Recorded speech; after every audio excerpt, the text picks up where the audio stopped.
রাত্রে ঘুরতে ঘুরতে আমরা পুরনো দিনের মানুষের কথা মনে করলাম, কিভাবে ওনারা আগের দিন যাপন করত। কোনটা এই দিক দিয়ে তো একটা আছে, মাশাআল্লাহ। হ্যাঁ, আসলে সৌদিরা পুরনো অনেক স্মৃতি রেখে দিছে। দেখুন, হ্যাঁ, ছোট একটা জানালাও আছে। দারুণ সুন্দর জায়গা, সৌদি আরবের গ্রামের এলাকা। ও সামাদ ভাই, এই অন্ধকারে যাইতে পারলে তোমার জন্য আজকে দারুণ একটা গিফট আছে। হ্যাঁ হ্যাঁ, একবারে লাশ পর্যন্ত যাইবে।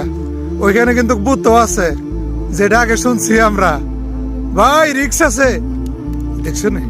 এই ভাই কোনো ভয় পাইতেছে না, এই অন্ধকারে ঢুকে এই ভূতে পারছে। হ্যাঁ, এই দেখো, এই নিস্তব্ধ এলাকায় এই ভাইয়ের সাহস আছে না। সামাদ ভাই, তুমি পারবে জীবনে কিছু করতে?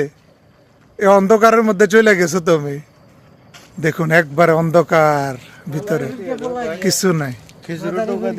এই দেখুন, এই খেজুরের ডাকা দিয়া ঘর বানাই রাখছে। সৌদি আরব এই পুরাতন এলাকা আছে, কত পুরাতন ঘরগুলা। আরে এইটাই তো কথা, এখানে ভাঙ্গাচুরা ঘর দেখতে আসছি আমরা। এটাই তো কথা, আগের মানুষগুলা। ওই উপর দিয়ে দেখুন একটু, ওইটা হলো আগের জানালা।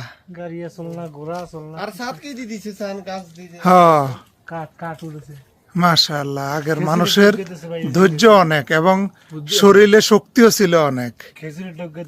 হ্যাঁ, এ দেখুন আগের পুরাতন ঘর বাড়ি গুলা। আমরা রাত্রে বাইরেছি ঘুরতে, কোনো এসি ছিল না, কিছু ছিল না। কিভাবে মানুষজন ছিল আগে? হ্যাঁ, ওই দিক দিয়ে তো জানালা একটা আছে ছোট। দেখুন, কিছু দেয়াল ঠিক করছে নতুন ভাবে, আর কিছু আছে আগের পুরাতনে রেখে দিছে। মাশাআল্লাহ, আগেরকার ঘর বাড়ি।